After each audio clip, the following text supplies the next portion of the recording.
Take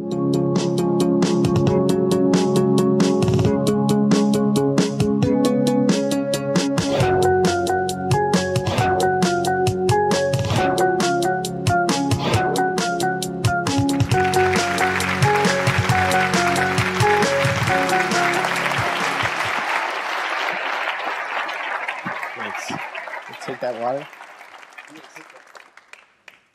A ban on the use of skateboards inside the inner loop. The action team has learned that's the recommendation of city police to city council, a change in city codes that would put an end to a growing problem of public safety and property damage downtown. Pete Dobrovitz has details. And Jan, you got a new main street and a push to get people downtown. Okay, so this video is news clip was from 1988. So for 23 years, essentially within the inner loop, this is what's been happening. You can't skateboard here. Well, we're gonna. You can't skateboard here. Well, we're gonna. You can't skateboard here. Well, we're gonna. I have 4 kids. We're not winning that fight. Trust me. I know how these things go down. This kind of stuff is still going on. The town of Hilton just passed Hilton Code 19C, making skateboarding illegal in this town of Hilton, punishable by up to 15 days in jail. It's pretty dramatic. Let me just take a step back for a minute. Why doesn't everybody just calm down? First of all, what are we talking about? We refer to these types of activities as progression-oriented sports, not action sports, not extreme sports. Progression-oriented because progression for the individual and progression in the sport itself is the most important aspect of these activities. They're very healthy activities. Skateboarding, biking, get your heart rate up at about the same magnitude as running a 12-minute mile. I'm not about to tell my 7-year-old Harry to head out for an hour because he's been watching too much Disney to get his heart rate up. The Wii games, even the most active Wii games, are about as good for you as cleaning the house. I'm not going to tell my 7-year-old son, Harry, why don't you go clean the toilets to get your heart rate up a little bit. They're also very safe, believe it or not, when there is a safe skate spot. Now, I mentioned in my bio that my wife works in pediatric surgery. This, I guarantee you, is not some thinly veiled vertical business integration technique. She's busy enough as it is. We never get to see each other. They're very safe. They're much safer than many of our mainstream sports like football, baseball, basketball, ice hockey. The incidence of injury, and these studies are triangulated in many different ways. The incidence of injury are much lower. Emergency room visits are much lower. Insurance rates, actually, to insure a skate park are much lower than some of these mainstream sports like football fields, basketball courts, tennis courts, etc. So the City of Rochester has actually, we've convinced them over the past 4 years since we began this project in earnest to support this project to a great extent. They've given us $50,000 for some of the design fees that go along with this. They voted unanimously to support that. And they've agreed that this will be a municipally owned park, public park. TED's tagline is ideas worth spreading. This idea is spread. There are ubiquitous, skate parks are ubiquitous around the country. They're everywhere. The TED Foundation is located in New York. I'm sure they looked at this list and said, Wind Gardens, really good idea. Let's hear more about that. Professor of Music, improvisation, really good idea. Let's hear more about that. Skate parks, what are you talking about? We just opened 3 in New York City this past summer.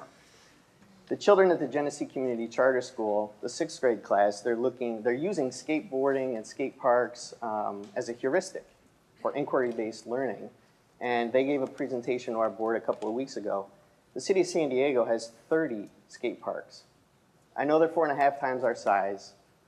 The climate is different, but maybe Rochester gets 1. We can rise to the level of some of our more cosmopolitan peers like Oneonta, Bethlehem, Canastota, Cleveland, Louisville, Kentucky. 23 years we've been having this debate, and we're not going to win. We might as well just head outside over to St. Mary's and tell the crows that they should stop flying because the kids are going to continue to use the city's infrastructure as the skate park. we're not going to win this fight. So let's find the common ground. Let's take a step back again. Who participates in the activities? Let's concede that in a metropolitan area of 1 million people, roughly 25% of us are under the age of 18. If every single one of those kids doesn't have a skateboard, a bicycle, or a pair of rollerblades, I guarantee you they want a skateboard, a bicycle, or a pair of rollerblades. And they're going to use them if they get them. And we've formed this nonprofit group to make sure, in the long run, that they do have a skateboard, a bicycle, or a pair of rollerblades. These 250,000 kids, the Children's Agenda, just released the Decade of Decline. Within the city of Rochester, 39% of our kids are overweight or obese. They simply don't have enough safe play spaces. In addition, I need to add that the cohort is aging. A lot of these kids in this video back in 1988 are still in this community, and now they're skateboarding with their children. Many of them have left, and they have said, you know what, Rochester, if you're not going to accept who I am, you're making this very healthy activity that is part of my lifestyle, I'm going to go make my millions in my technology and business someplace else. Now, I said that they're very safe when there are safe skate spots. When there are not safe skate spots, it's horribly dangerous. The vast overwhelming majority of catastrophic life-altering injury and death occur in urban areas to youth under the age of 18 and involve a motor vehicle. Last summer, look at that beautiful boy. A kid was killed skateboarding. We simply don't have enough safe skate spots for kids to participate in this activity. Where is the common ground? The Roc City Skatepark. One of the issues that we struggle with is getting people to visualize where it is that we're talking about building. This video was made by a high schooler who's on our board. He lives in Hilton. His name is Jesse Gunther. He's on our board, very active skateboarder. This is what we're talking about. Under the Frederick Douglass Susan B. Anthony Bridge, there's 75,000 square feet of absolutely gorgeous land for us to capitalize on. It's under a bridge, which is really ideal for these types of progression-oriented sports in Rochester, where the climate isn't the most ideal. 75,000 square feet will make it the largest skate park in North America. The tourist novelty of that will give us economic development benefits for years to come. In addition, it'll bring people to downtown and keep them here longer. This spot, if you can picture, is just it's just down the road, actually. If anybody's interested on the lunch break or after the conference today and heading over there with me, we'll check it out. We're not competing with anybody. No real estate wants to develop any land under a bridge. So what we have done so far as a committee is we have given to the city, essentially, we've raised enough money as just an eager group of individuals to come up with the first conceptual designs of the skate park. We're asking for $2 million, and we're not about to apologize for it. Last summer, the same month that Kier was killed, Monroe County spent $900,000 on pickleball courts. I have no idea what pickleball is. I'm sure it's a lot of fun, but I've never heard of a 14-year-old killed because they don't have a safe place to play pickleball. We also spent $29 million to design Renaissance Square. Now, I like Renaissance Square. I've been there. I've seen a couple shows. The new campus is great.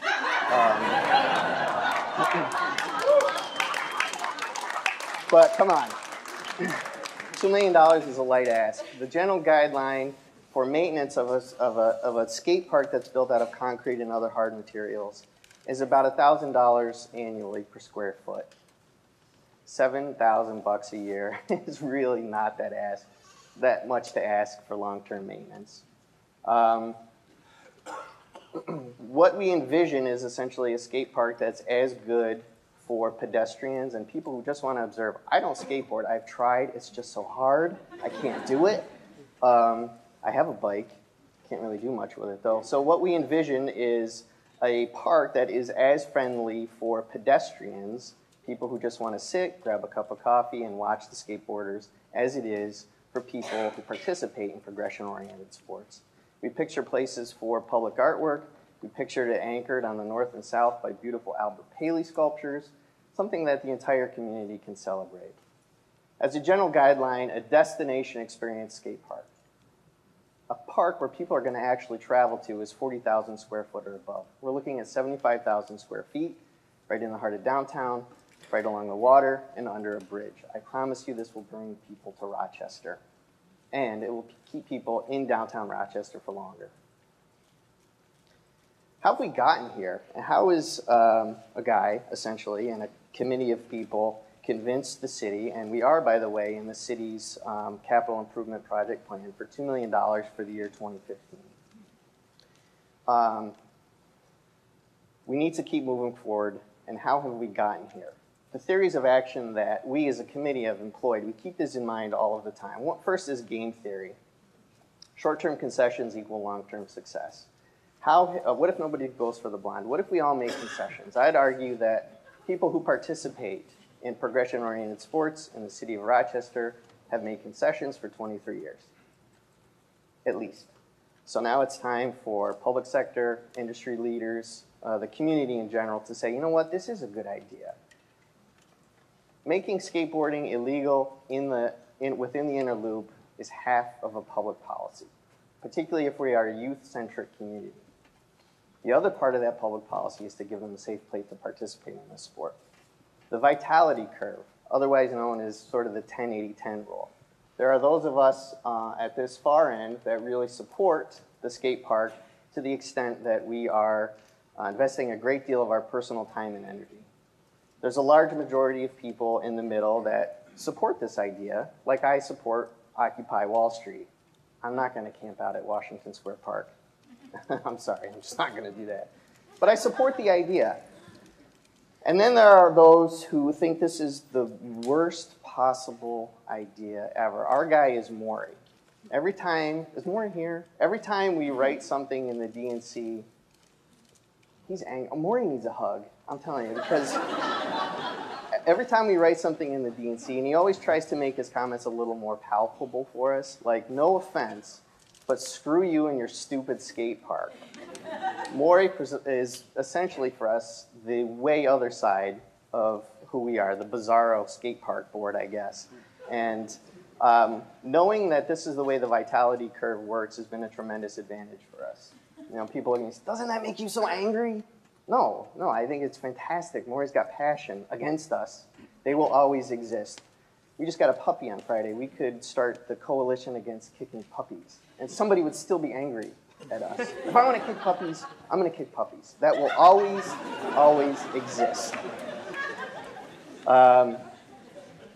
Social capital theory. This has been a wonderful theory helping us sort of visualize how we're going to take action on these things. Social capital, as I operationally define it, is networks, norms, and trust that help us pursue a shared objective. This is also sort of ubiquitous in academic and popular writing. And it actually, the first citation of social capital theory was back in 1918 when a rural school superintendent in West Virginia wanted to develop what he called social capital to help students achieve better academically. And what he did to create social capital, there were actually 8 strategies, and one of them was to create a baseball league. So recreation is a very real way for people to connect, build networks, build norms, and build trust. So here's me. In this recession, I'm so happy that I have my modeling career to fall back on. Wow, tough crowd. That wasn't a joke. Okay. My closest group of support comes from my family. That's me with hair. Those are my 4 kids. And my wife is with me. These are the people that I need in my life as much as I need the water that I drink and the air that I breathe. However, after my wife and I have been together since 5th grade. We're sort of saturated with new information that we can offer one another. So as I move out, that's my brother and sister, that's my best friend Duckman. Derek Jeter and I are really close. No, he doesn't even respond to my letters. And last time I saw him, he didn't even make eye contact. So my extended family is sort of the next line out, and they're able to offer me different forms of new information and support. And then sort of the next line out are my neighbors, my parish community, my coworkers, the Little League board that I'm on, the Friends of the Roc City Skatepark, and the schools where my children attend. As we go further out, people who I went to college with, Facebook. Facebook is a tremendous tool for accessing new forms of information. And by the way, we have a 3-year goal for realizing the skate park. 3 years from this month. We have over 10,000 people following this project on different social networking sites. I'd say there's a lot of enthusiasm for this project, but I gained tremendous amounts of new information on Facebook.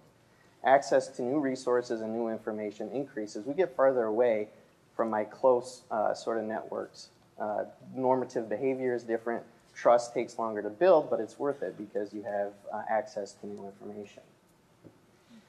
Okay, so we've got essentially pariahs in our community, progression sports community. They have their own set of intra-group networks, normative behavior and trust. And on the other hand, we have Luis, who I know is out here, Luis Burgos, who is the commissioner of who is really our fantastic internal champion at the City of Rochester.